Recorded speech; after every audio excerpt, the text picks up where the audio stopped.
Welcome to the Prosperity for Posterity podcast, where we talk about building a legacy of prosperity. I am your host, Omowumi Olajide. My guest and I will be discussing the topic, building the next generation with your words.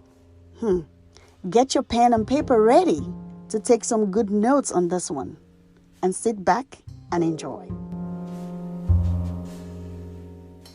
Hello, good people. It's a great day. I am so excited, as you can see, for those that can see on the video. But on this podcast, you're going to be hearing a guest on this podcast show today. And she's going to be my first guest. And I'm so honored that she could do this at this time. This is an amazing opportunity. And I tell you, at the end of this session, you're going to reach out and say, this is God arranged, God ordained, because I know this is only by God that this is made possible. So I'm going to be calling on Phinnah Chichi, but before she comes on, before she, introduce herself, I'm going to read a bio briefly.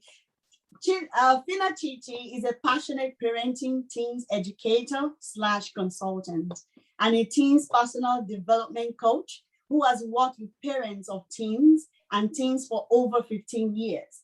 She runs an organization called Parenting Teens Solutions Ltd, which is dedicated to educating, empowering, encouraging, and equipping parents with the right tools to help themselves and their teens as they navigate through the changes and challenges of the adolescent journey. It is our mission to help, support, disrupt wrong parenting habits, norms, and transform the lives of families through serving both parents of teens and their teens. And I'm going to add this to it.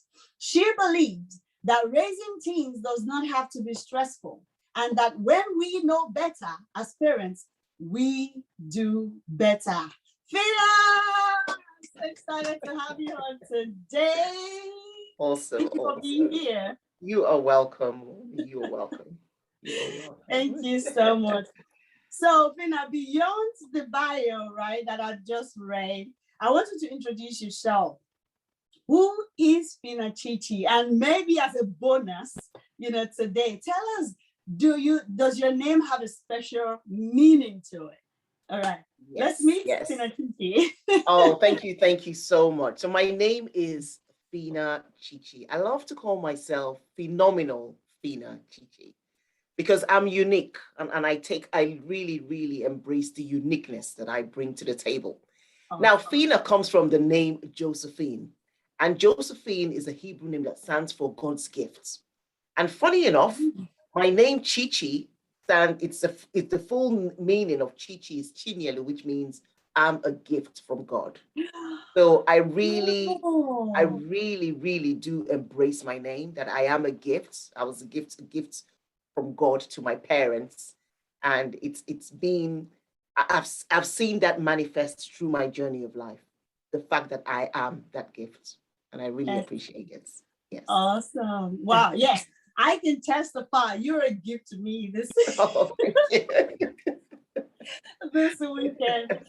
For people that don't know, Phinnah Chichi and I, we met at a program that is run by Feladuro Toye, which is Speak for Gold.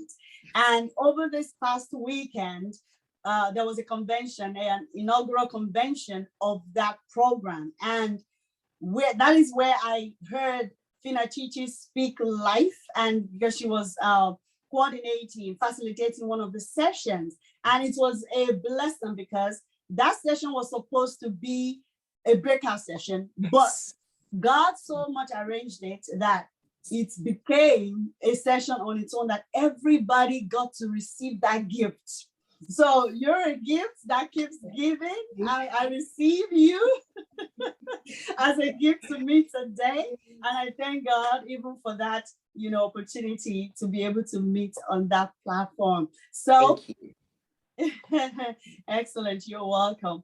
So right now, I just want us to go into a little bit about the background. What brings you into, what makes you start the journey to be intentional about how you speak to your children?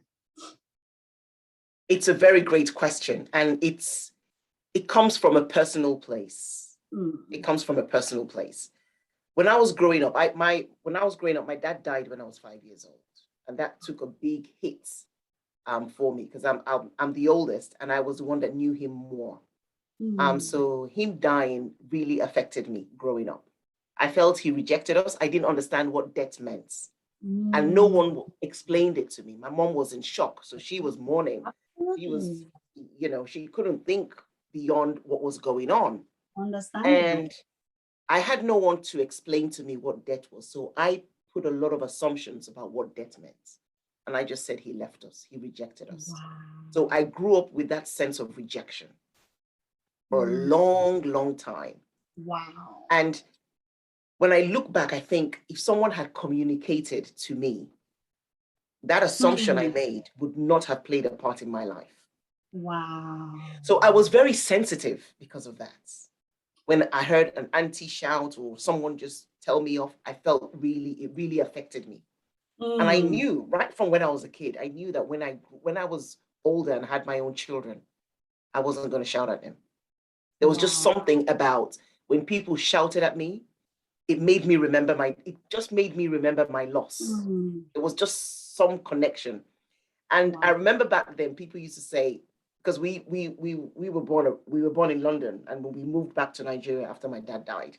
Okay. And people used to say, "Oh, you're just doing just because you're I don't know if you've heard the word ajebota before, like people that come from abroad, ajebo, that kind of stuff." So people used to say that I'm being too sensitive, like I'm just acting, I'm acting like an ajebo, that kind of stuff. And it wasn't the case. It was just that I really felt, why should adults shout at me?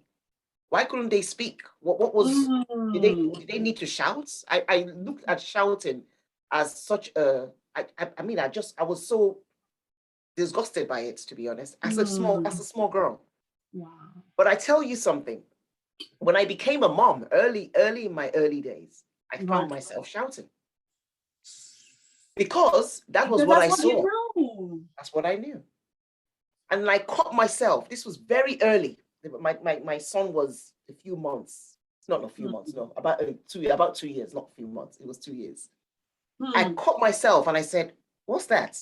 That's the same thing I didn't like. And that was how I stopped it. Wow. Because I tapped back to who I was as a kid. And that's one thing I always advise parents to do. Tap back to who you were as a child. You will remember the things that you didn't like. Right. And I decided to become intentional from then on. Excellent. Wow. And that was it. I'd never looked back since then. Wow. That's amazing. That is amazing. And I know you hinted us a little bit about how that has played a role in the way your children are right now. Yes. And I'm sure maybe over the course of this interview, you're going to touch on it. So guys, you're in for a blast. So I'm not going to jump the gun on that. So what I want you to go on to tell us, because at that convention, the very first question you posed to us was, how do we see our children? And people were putting in the answers. I chipped in my own answers. But by the time you responded on the way we should see our children, it got me thinking. I'm like, wow. So can you show us, tell us about that? How should we see our children? Be it biological, or maybe you're even fostering, however, as a teacher, as a somebody that is in charge of the child. Yes. How should we see a child? It's a very vital question, and it's key to how we treat our children. And it could be our nephews, our nieces. It could be just whoever we're caring for. Yes. You see, I'm a Christian, so I'm going to go a little bit back to the Bible, just for reference. Go home. Take us to church. Okay, good. So you see, I always go back to when God was talking to Jeremiah and saying, before I formed you in your mother's womb, I set you apart. He set us apart. Right. He set you and I apart right from when we were in our mother's womb. That means he already decided what we were going to do before he created us. Wow. He already designed our purpose before he even created ourselves. So for me to have a long face and for me to have my 2 ears and for me to have all the things that I have, God already knew my purpose. So when God sees you, he sees purpose. Right. When God sees our children, he sees purpose. That's what he sees first. And so it's very important that as parents and as carers, we see God's purpose when we see our children. Because when we see our children as God's purpose, we're going to treat them different. We're going to talk to them different. We're going to guide them differently. So it's very, very important to see them as who they are. And they are God's purpose. That's number one. Wow. So we're going to pick up on that. Now that we know, like you mentioned earlier, if we can see our children the way God sees them, we're going to speak to them differently. Totally. We're going to address them differently. Totally. So now can you tell us how we should speak to our children, knowing that we need to see them the way God sees them? So then how will this reflect in our words to them? Yeah. So again, I'm going to go back again to where the Bible says life and death are in the power of the tongue. That's the foundation. Life and death are in the power of the tongue. Wow. For every parent and every carer that is out there, when you ask them, what do they want their children to be? Who do you see your children being in the future? Everyone's talking trailblazer, leader, a world changer. There's all these positive names that we're calling out for our children. If we want those positive names for our children to be reality, then the words of our mouths has to align with what we want. That's true. The words of our mouth has got to align with it. We can't, you can't plant oranges and expect to get apples. You can't do that. So it's what you want is what those are the seeds that have to come out of your mouth. Wow. So you want those world changers, you want those global leaders, you've got to speak to them as global leaders right from when they're small. You've got to speak to them as global leaders. And I say this because I have seen the end result of many families. So when I say the end result, so they brought up children, now children are young adults. And a lot of things that they've said to children as they were growing up is what they see them as young adults. Wow. So it's really, really key. Positive words, life words, not dead words. And I will give you some examples a bit later, just to kind of show you like, what are some life words? What are these dead words? There are a lot of words, and I maybe I'm going a bit far, but we have to think about the words that we heard growing up. We have to think about that, because no matter what we say that, oh, you know what, I'm not going to do what my mom did. I'm not going to do what my dad did. I'm not going to do what my teachers did. It's not about what you're not going to do. It's about that was a default programming. That's what you saw growing up. Right. So you're going to default to those things unless you make very intentional efforts not to do it. And what will you do? Because a lot of people say, I'm not going to do it, but they don't then say what they're going to do. Thank you. You see the point? They say what they're not going to do, but they never say what they're going to do instead. So if you don't have the alternative of what you're going to do instead, you are going to default back to those. The default will always surface. Definitely. Definitely. All right. Now, so that's key. Yes, definitely we're going to get to, you're going to, maybe at the end of this session, towards the end of this session, you're going to we're going to go practical, really. Yes. And you're going to give us examples of words toxic words that parents use today.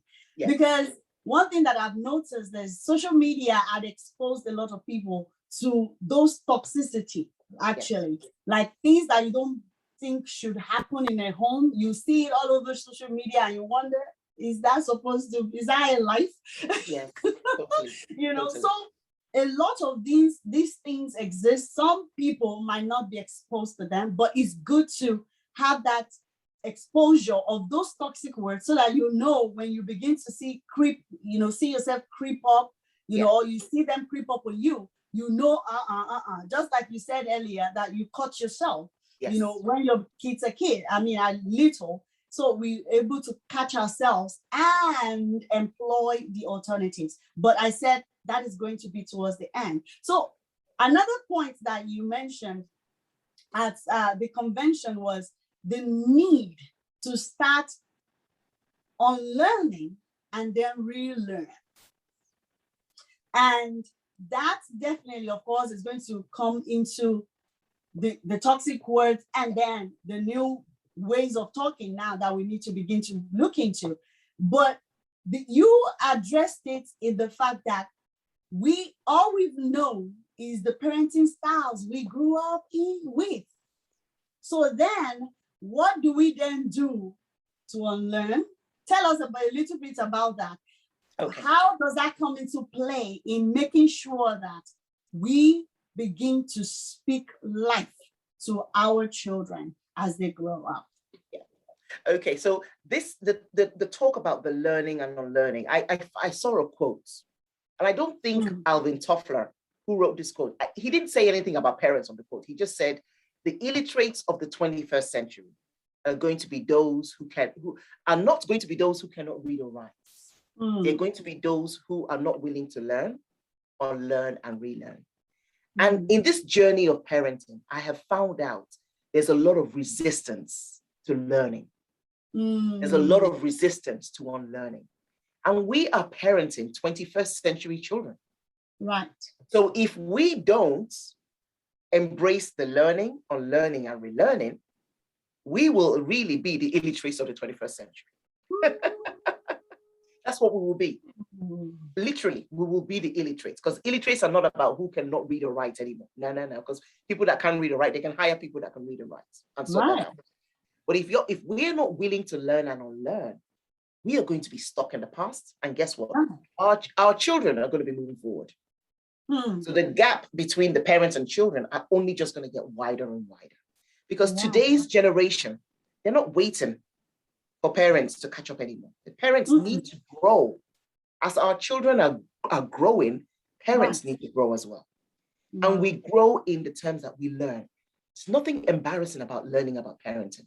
No. People used to say back in the days, oh, we don't need to learn parenting. Parenting is a natural instinct. No way. It's not. The love you have for your children, yes, that's a natural instinct. But the parenting skills is not a natural instinct. You've got to learn it. Yeah. It's a skill, and any skill, you've got to embrace it and learn it. So it's really about now dismantling that stigma that parents have got to learn, because sometimes parents feel embarrassed to learn new things because they think, oh, are they going to think that I'm bad? No. The fact that you're learning as a parent doesn't show that you're bad. It just shows that you want to know more. You want to understand your children's journey. That's really what it is. So that's one of my aims as well, because a lot of times when I'm talking to parents as well, I'm very conscious that I'm not judgmental. I'm very conscious that I'm not passing judgment or putting anybody down or criticizing parents. I come from a very, very positive, non-judgmental place, because I want all of us as parents to embrace this journey. Because if we don't embrace it, then we deprive ourselves of the dreams that we want for our children. Wow. Excellent. All right, I'm taking notes. Yes, that's good. I am taking notes. There's something that you mentioned now that you just said that made me remember when we're about to be first-time parents, we read books. Yes. Right? We went into research. We go to people to learn how to raise babies. Babies, yes. But then that was where it starts. That's it. Once they are no more babies, we just go into default mode and just start to possibly raise them the way we were raised. Yeah.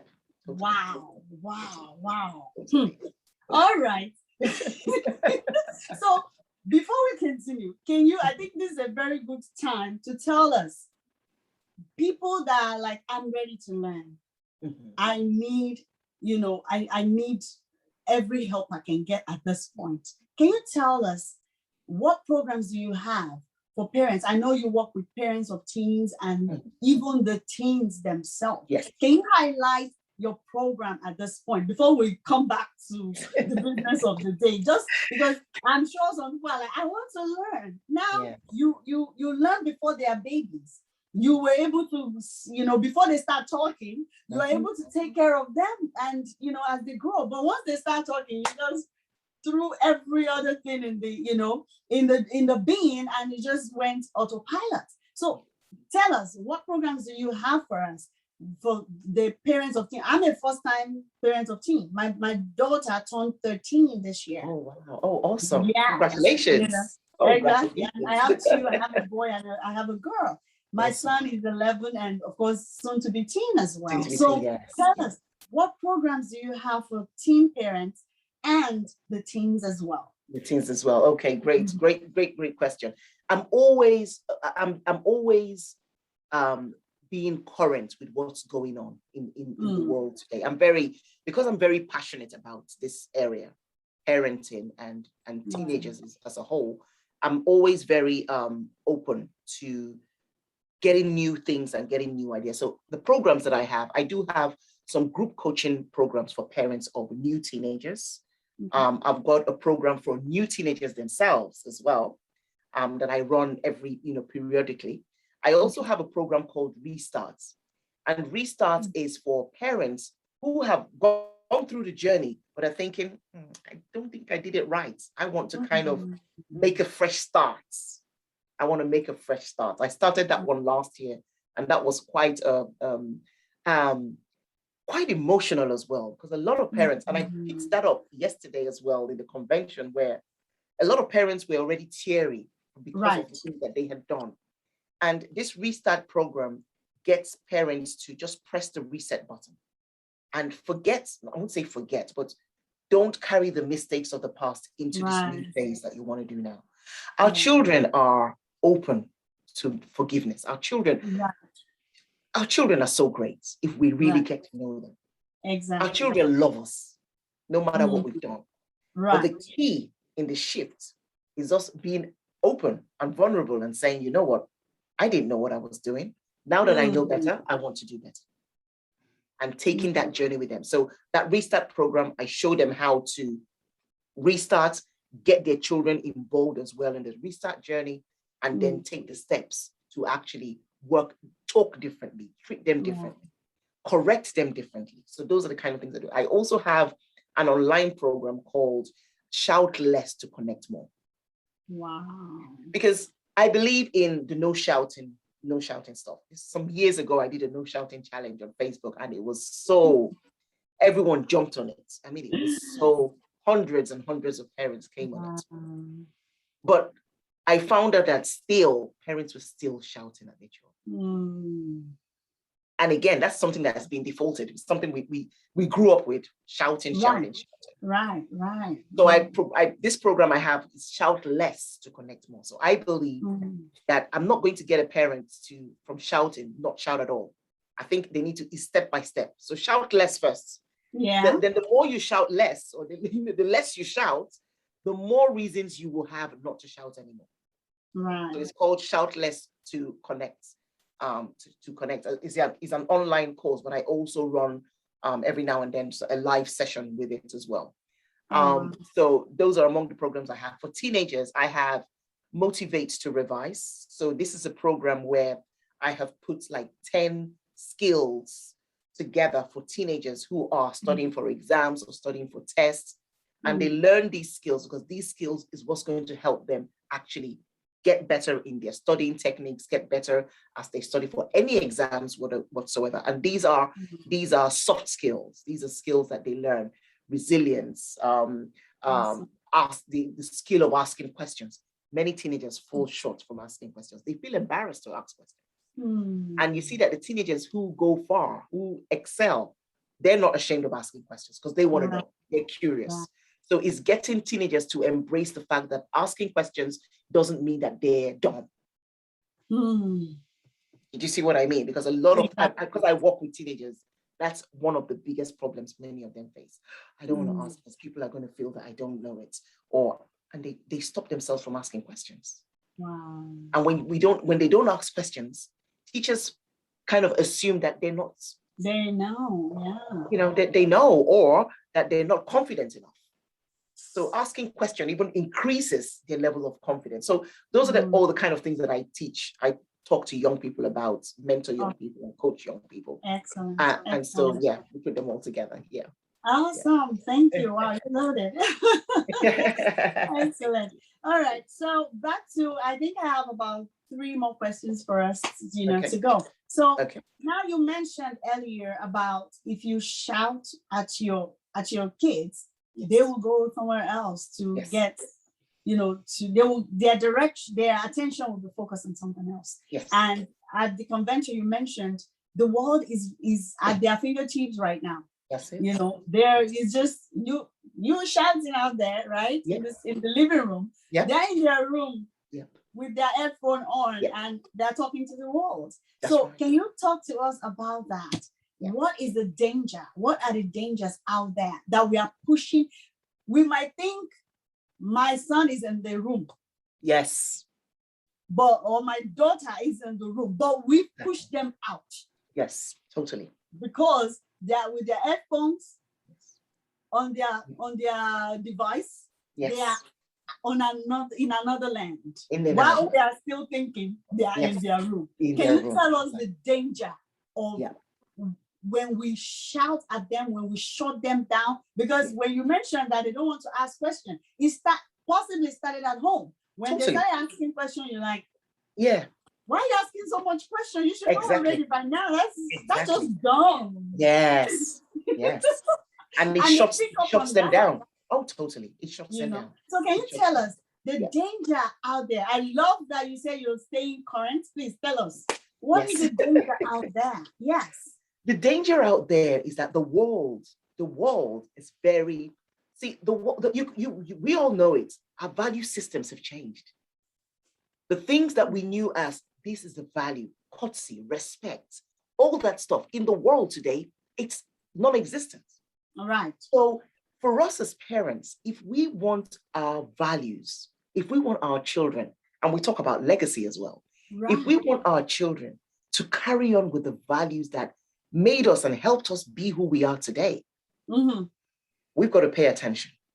Absolutely. And we're not in a world where before, in our days, if you wanted to know about what was happening in the UK or what was happening in America, you'd have to buy a magazine, read a newspaper. Not anymore. That is cool. All they need to do is open their phone. All they need to do, go on YouTube. All they need to do, Google. So they have more voices to contend with now. And so it's up to us. Are we pushing them away with being dismissive, using those negative words, shouting? We shout. We say, parents say, oh, I was shouted at and I turned out okay. And you know what I've been telling parents recently?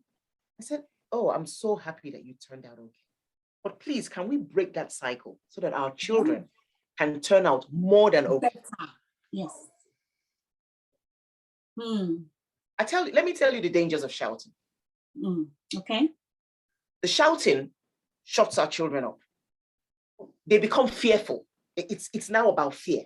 Oh, I can't say this because my mom or my dad is going to do this. I can't do this. So they're fearful. They take that fear to school. Children around them tell them, oh, let's go do this. Some bad, negative peer pressure. Our children are afraid to say no because that fear has already started from home. So they go, oh, okay. Because the person who is going to be in telling them this will say, don't worry, we're not going to be, no one's going to find out, no one's going to know, no one's going to do that. The fear in our children, they go with it. They get into more trouble. So negative peer pressure, shouting is linked to negative peer pressure. When you see children who their parents don't shout at them, who there's respect there, when they go out there, they have more audacity to say no to negative peer pressure. They have more. Right. So that's one of the things. Another reason is when we shout. You see the thing about shouting. Shouting, I call it adult tantrum. Because we shout. Yeah, we shout, there's no self-control. And with shouting, no self-control equals to unfiltered words. Ouch. So things would just pour out from your mouth. Poison. I call it venom. They would criticize, they would compare, they would shout, they would judge, they would dismiss. All that comes in shouting. I've never heard a parent shouting and is normal. Like, I'm trying to give an example. Shouting is always, and when we say shouting, I don't want parents to think I'm talking about, let's say you're calling your child from your downstairs and you're calling your child that is upstairs. You shout her name. That's different. You just call you're just increasing the volume of your voice. Yes. That's all it is. But the shouting we're talking about, the yelling we're talking about, you're trying to correct them, then you shout at them. Why did you do this? Why you do this? You always do this. All the child is hearing is the shouting. The correction you're making, they can't even hear it. It's not, the correction is not coming through. It's not coming through. And so guess what? Guess what? They do that, they do the stuff again, they repeat it again. And then you say, but I told you yesterday, did you not hear me? They didn't, because it was the noise they were hearing. Wow. And I tell you something, there's no way that we enjoyed being shouted at when we were kids. Nobody enjoyed it. Nobody enjoyed it. So if we didn't enjoy it, why are we doing the same thing? Wow. Are you going to, if you see a world leader today, are you going to shout at that world leader? So when you tell me that your child is going to be a world leader, are you for real? So, and I ask this question so that parents can start to embrace these thinking, because there's a mindset shift that needs to happen. Absolutely. And that's why I started with, what do you see in your children? Because if you see a global leader, you would treat your child as a global leader. As one. And we're not saying you're not going to correct your child. You have to correct your child. Absolutely. Absolutely. Got to correct your child. But you're going to correct your child like the global leader that they are. Speak to them. Speak. Communication. Right. Because as you correct them with the right communication skills, guess what you're doing? You're teaching them communication skills as well. Exactly. You're teaching them that. You're teaching them how to deal with conflict, conflict resolution. You're teaching them all that. So it's a big and very important role to play. Yeah. When we get our communication right, we help our children stay self-motivated. I don't know if I'm jumping the gun, but no. When you speak to them, you build that confidence in them. They're able to go out there and do stuff for themselves. Absolutely. Yes, that is spot on. While you're talking now, I remember my daughter when they were still, maybe she was like 6 years old and my son was 4. And he did something, like I think he was crying. We went to church, and then when we're coming back, he was crying that a toy was taken away from him, and then my daughter was now correcting him. That I still have that audio, I don't know. I just started recording it because I was like enjoying. I was driving and they were talking in the back. It's like, you don't do that. That toy doesn't belong to you, And then the brother was like, okay. Now that was when they were 6, 7. I mean, like 6, 4. Yes. I enjoyed that conversation between the two. I can send you the audio. Yes. I enjoyed that conversation between the two of them. But once they turned around 9, I started hearing my daughter shut my son down. Right? I enjoy the conversation they were having when they were younger. Now that you're talking, she was mirroring my method of dealing with her. But over the years, I possibly dropped the ball. Yes. She now picked up yelling. Ah, Yes. Lord have mercy. She now picked up yelling because possibly I started yelling as well. Yep. Oh my goodness. All right. Now I think it's the right time to go into give us some examples of words. Because you mentioned earlier, we are saying this weapon, your words that you're using or these tools that you're using for your kids to raise them is not effective. It's actually damaging their future, right? We know you've told us that. Now, how do we recognize those toxic words? And then what do we use instead? And you have the liberty to go into techniques as well, if you may, because totally. It might not be words. It might be, like to stop shouting. You can say the same word.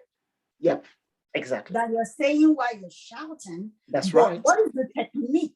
Yes. Other than shouting to pass the message. We'll talk about that. Yeah, it's all yours now. We'll talk about taking notes. Yes. So a few words, I've got a few examples, and we growing up, we heard things like, as basic as what is wrong with you. Just as basic as that is toxic. I was just saying this on my Facebook Live last Tuesday. Like, stop saying that to your children. What is and wrong? It was, of course, in preparation for this week's podcast, which I had my notes, right? Yes. But then God said, she's got to come on. So I got confirmation now.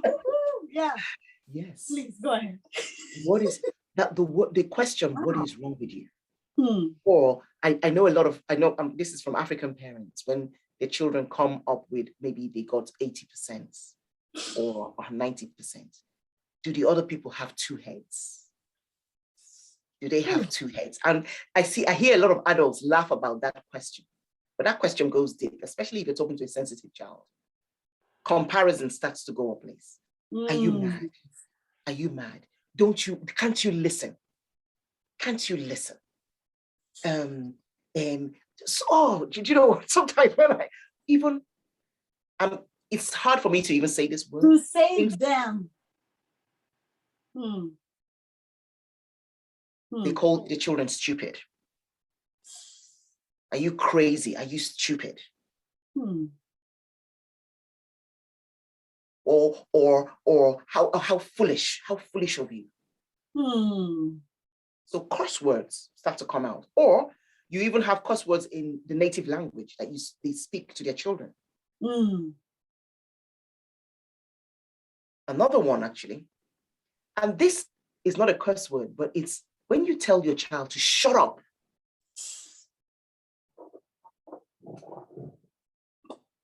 When you tell your child, shut up, shut your mouth up, or get out of here. You're pushing them away. Right. And many children are quite sensitive. They will shut up. And not just shut up with you. That's what I'm saying. Yeah. Well, that's why I said, when they will shut up, as in they would not tell you what they need to tell you going forward. You will lose out on all the teaching moments that you could have had with them, the connecting moments you would have had with them, just because you've used those. They will try as much as possible to shorten the words they use with you. Totally. Short responses. Totally. How are you? Fine. How was school? Fine. Nothing more. Because they already know shut up. Shut up means I don't have a voice. I'm not worth speaking. That's how the children start to feel. Shut up means you don't have anything to tell me that is worth listening to. Shut up means you're not enough. So all these things that these example of these toxic words that we've used, not only are they damaging to our children, their self-esteem, their character, the way they look at themselves. A lot of kids, you see a lot of kids when they grow up to be teenagers, they become very promiscuous. They're not being promiscuous because they want to be. No, it's because somebody else is speaking positive to them. Somebody else is saying, I love you. Somebody else is saying, you're the sugar in my tea, or so whatever they say. Somebody else is saying, you make my world, you light my world. They fall into that person because they didn't get that with their parents. Wow. They didn't get it. They were dismissed, they were shut out, they were told to get out, they were called names. Terrible names. Terrible names. And when I talk to parents today, I talk very, very passionately about this because I've been in situations where, and this happens a lot to many parents, where the mom may be calmer, the dad may be hot-tempered, or the dad may be calmer and the mom may be hot-tempered. So that happens as well. So again, what are the children hearing? Because some parents tell me, especially mom, they'll say, oh, but I'm trying to do this positive thing. I'm trying to speak more positively, but my partner is not doing the same. This, that. I say, do what you have to do. It's better for your children to at least hear one positive than hear none. Than hear none. And as time goes on, as you keep on being consistent with your positivity and the way you're doing it, they will come on board. Absolutely. And then once they begin to see the results, thank you, they will come on board. So don't stop because the other person is not doing it yet. No. Yeah. Don't. It's so connected. It's so connected. Absolutely. I mean, I have some programs I'm already kind of writing out for even marriage counseling, that marriage counseling, like you've got to bring the parent thing into it. Absolutely. You've got to, because a lot of people fall short because of that. So what is the words now that we should be using? Like, like for example, the first example you gave, what is wrong with you? What should I, because that to people is harmless. Yes, like, exactly. I'm asking because I tell people, asking what is wrong with you implies there is something wrong. Totally. So all you're expecting is for them to tell you what is wrong. Whereas what you meant to ask is different. So tell us, what should we be saying instead of, because it's a very common thing. Yes, what's very, wrong very with common. Jumping up, stop jumping up there. What's wrong with you? Yes. The thing is, we have to differentiate the behavior from the person. Your child and the behavior is totally different. So because you're trying to address what they're doing, and you're right to address it. If they're making noise or they're jumping around, you're right to address that. All right. Talk about what they're doing. Why are you jumping up and down? No, why are you doing? Say what they're doing. Address the behavior, not the person. I've told a parent one time where the person was saying, oh, but they were being silly. They were being silly. No, what they did was silly. What they did was silly, not them. They're not being silly. Not them. They're still who you had them. It's still that your precious child.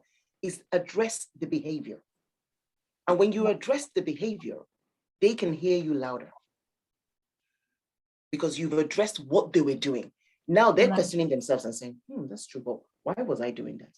Mom said, why was I doing that? Dad said, why was I doing that?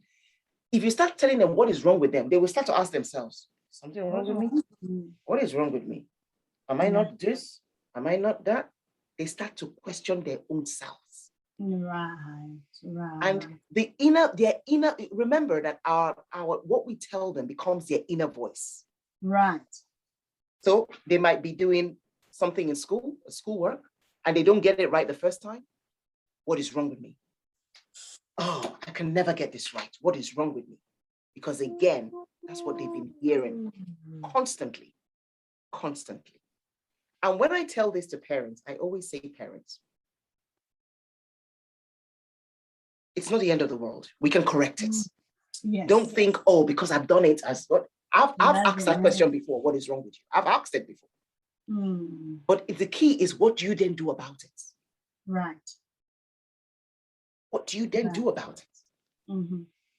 You said, Right. this is the time where, again, we have to be okay to apologize.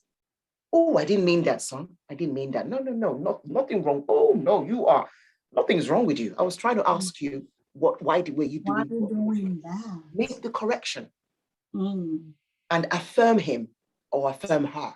Right. And when you affirm them, they hear it. They know. And then you're teaching them the way as well to apologize. You're teaching them that, oh, if I get something wrong, I can make it right. Right. And it translates into their schoolwork. It translates into the relationships they have with their friends. Absolutely. It translates. So that's one of those techniques. Another technique I was going to talk about is, let's say, for example, they're doing something so wrong and you've told them this stuff over and over and over again. You're getting wound up, you're getting frustrated, you're getting upset. Like, I say, press the pause button. Pause for a second. Press that pause button. Because the way you react is really key. The way you react can put them off and they will not come back to you. So rather than get into that moment, shout, do what you need to do. Just pause for a second. Even if you have to correct them later on, there's nothing wrong with postponing your correction. Is there a rule that says we must correct immediately? Only if there's danger. Of course, if they're going to fire, if they're going to something dangerous, you want to say, out. That's different. Because you're trying to protect them for their own safeguarding. You're trying to protect them. But if it's not a dangerous situation and you see yourself boiling up and getting really wound up, take a minute and say, you know what? Let's talk about this later. I noticed that, but let's talk about it later. You go calm down. They calm down from whatever it is. Right. Then later on, you both can talk. Okay. And at that time when you talk, they hear you. Right. You hear them too. They hear you and you hear them. But in the shouting time, in that angry, all that reaction, no one's going to hear each other. Nobody's hearing anyone. And you're just widening the gap. Wow. Between you and your child. That's all you're doing at that point. Wow. All right. So I have addressed the behavior instead of the child, and then press the pause button. Pause button. Is there any other technique we can use? Maybe you give us one or two more. Yes. Another one that you can use is negotiating. Negotiating is another tip that you can use, because again, a lot of times we see ourselves shouting because we've said something over and over again and they've not done it. And I'll give you an example. So let's say you want your child to help do the dishes. And I'm talking now about maybe pre-teens and teens. So from about 9 upwards. Right. And you want them to do something and they're probably busy doing something else. It could even be playing a game. It could be doing something. Now, a way to avoid the high shouting and frustrating moments would be to say, give them a time that you want them to do it. Can you guys do the dishes in about an hour's time? Or before this time, can you guys do the dishes? Put a time in. Because again, you're respecting their time. And I know it's like unheard of, like, why should we respect our children? Respect anybody's time. Yes, why should we respect our children? You respect them so that they learn respect. You respect them because respect is a two-way thing. It's a two-way thing. Yes. It's not about, respect is not an age thing, like, oh, because I'm older, they have to respect me and I don't have to respect them. No. Yeah. That reminds me of when we were growing up, when each time we're watching this, this popular TV show, and daddy would just come in and just change the channel without saying explanation. So that keeps coming back to me each time with them. Like, you tell them, ask them, are they watching? Or by in 30 minutes, I will be watching. I want to watch my show too. Or do you want to take yours to the next room? Thank you. Something like that. Totally. And it's just that respect. Yeah. It's a respect thing. And it makes them hear you. Oh, I don't think you understand the connections you make when you respect. Right. So negotiate. Learn to negotiate. Give them a time. Give them a time to do stuff. And so that they know that, okay, you know what? I'm not telling you that every time you do that, they're going to do it immediately when you tell them to. They may not do it at that time, but they might even forget. Like they may even forget. They may forget. But then you have saved yourself from that shouting episode. You've saved yourself from using unfiltered words. Yes. And if you now go and interrupt them, interrupt whatever they're doing. Since you said at 3, go and watch that play. Now at 3, you can now go and say, drop whatever you're doing. That's it. And then go, because we agreed. We agreed. At 3. Exactly. Yes. Totally. Totally. And if you can get, I mean, there are other ways to break down, but if you can break it down, thinking of the behavior versus the person, pressing that pause button, having time to negotiate. Those are 3 big areas. Wow. Those are 3 massive areas that I always give as the starting points. Excellent. And then you can build upon that. Build on. When they're teenagers now, you can ask them questions like, what do you think? What do you think? So you're now asking them, what do they think? So that they can give you their own opinions. Because again, when you're asking them what they think and they give you your own opinions, you're making them know that they have a voice. You're making them know that what they have to say is valid. Right.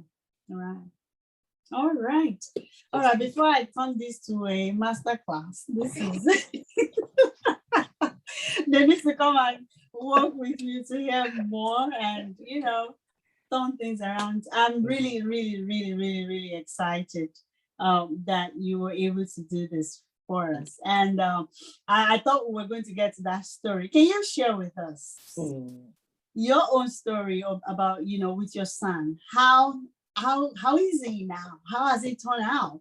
Being able to implement all this. So possibly we can see the future in our children too.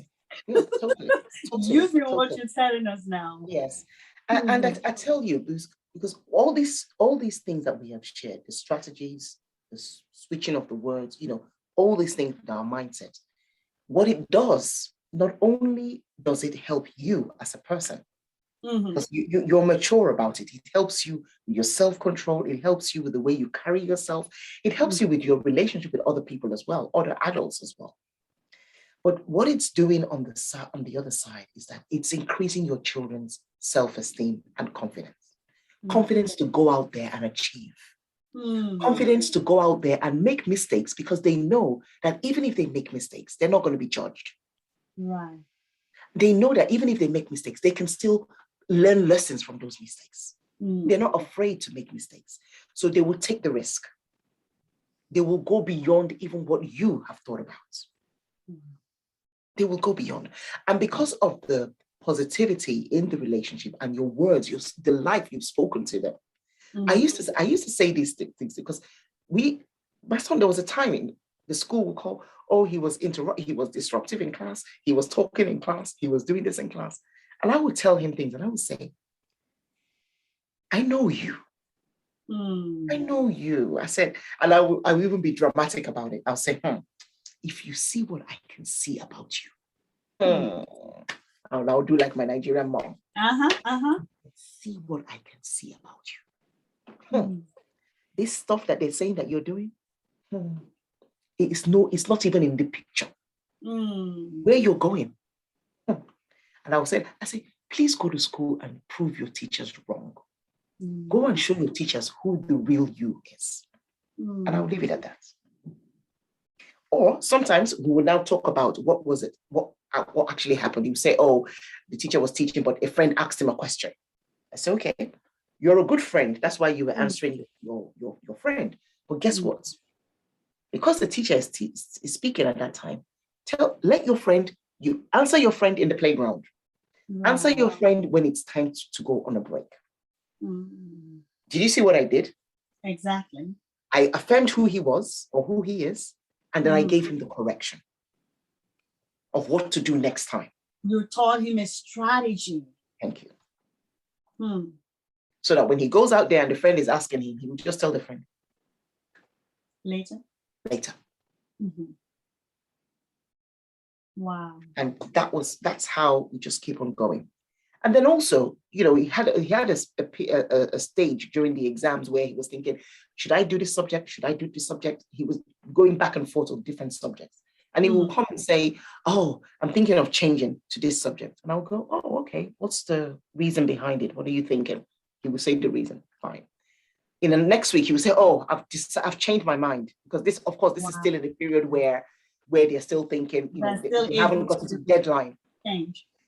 And I never for once said, but you said this last week. Now you're changing it. Oh, why are you always? I said, oh, okay. So what's going on this time? You explain. I said, okay. Wow. Just be there, listening, active listening. Active listening. And then what he did, he had a boy that was in like 2 years above him that actually went into Harvard. And he was inspired and he said, oh, you know what? Wow. I'm going to give this a go. He didn't say that. I didn't know that. I knew there was big brain, but I didn't know the specifics. Right. And he said, this was afterwards, he told us that he wrote to 20. He went and researched 20 coaches in top universities, wrote to all of them. Wow. And that's how the process started. Because you have trained him to be able to think through his choices and be confident in the outcome, as in the result of this decision. Yep. And not feel judged if he made a mistake or if he didn't. Made a mistake. Just go for it. Wow. I see my children there now. Yes. Honestly. And it's the Bible does say words are powerful. Absolutely. Words are powerful. There's something they do. And that's the same thing with negative words. Negative words too can be powerful. They break people down. Right. So why don't we use the power we have with our words in a positive way? To build rather than to break and to destroy. Right. Because our children are for signs and wonders. Absolutely. But we have a part to play as parents. We have a part to play. Wow. This is amazing. Thank you so much. I enjoyed my time with you today. Me too. I couldn't have put it together, any better. It's as if we're going through my notes in some areas, and you added, even much more. Our conversation made me think even some other things that personally too, because I'm very big on words, on how we use our words, but now even, you've taken me to another level now. Yes. Even on that. So I'm really appreciative of the time we spent. So thank you so much. You're welcome. Thank you so much for having me. What's your parting words for the people, and how may they, contact you if they want to continue to start following your content and things like that? Yeah. I think one of the main parting words I have, and I said this recently to a group of parents. I think I may have mentioned a convention, but when the verse or even the command says, treat others the way you want to be treated, those others include your children. Your legacy is here in the words. Your legacy is not about the money you give when you die. It's about how you made your children feel, how you made your children. That's what they're going to remember. Absolutely. So treat them the way you want to be treated. Mm. And remember, they're growing. Absolutely. They're 10 years old today. In 10 years' time, they'll be 20. Right. They're 9 today or 8 today. In 10 years' time, they'll be 18. In another 10 years' time, they'll be 28. They Right. are moving. They're moving forward. Mm. So please be open to learn. Be open to unlearn. Unlearn those ways that are crippling the relationship and relearn ways to make your connection better. We're getting old. We're going to be so old later. We're going to need them. Absolutely. Think about who you have next to you. They are tomorrow's leaders. Absolutely. They are tomorrow's global changers. Right. That's who they are. And their childhood, they only get to live their childhood once. They only get to live their childhood once. Make that once worth it for them. Memorable. Make it memorable. Awesome, awesome, awesome. So what's your handle on IG? I know you have a YouTube channel as well, your website and all. Yes. So my handle on IG is at Phinnah Chichi, just the same way you got my name. My name's there. Yeah. So at Phinnah Chichi, PHINNAHCHICHI.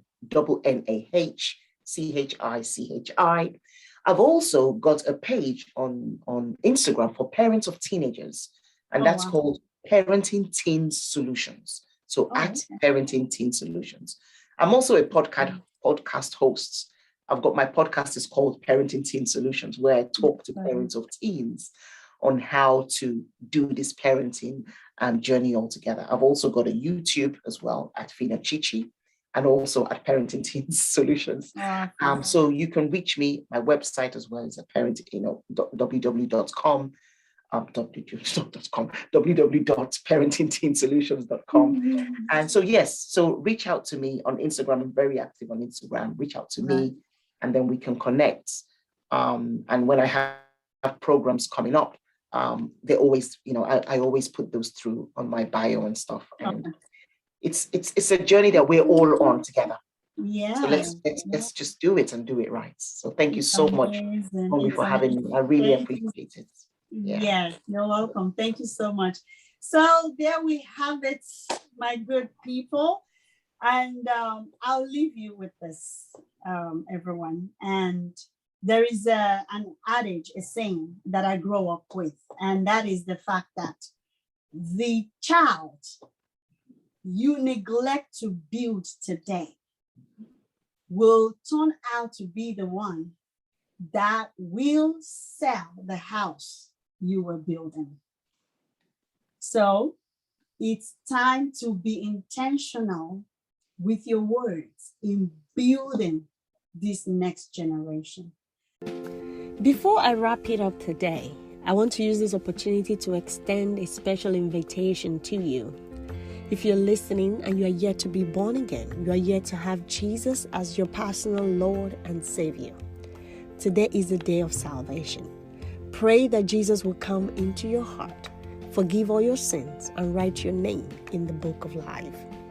Please DM me on my Instagram page at omo.olajide and let me know I have decided to follow Jesus. Thank you for tuning in today. Please remember to hit the follow button so that you will be notified when new episodes become available every other Wednesday at noon Eastern Standard Time. Also, don't forget to share it. Till I come your way again, remember that your choices today affects generations to come. So, choose to be good.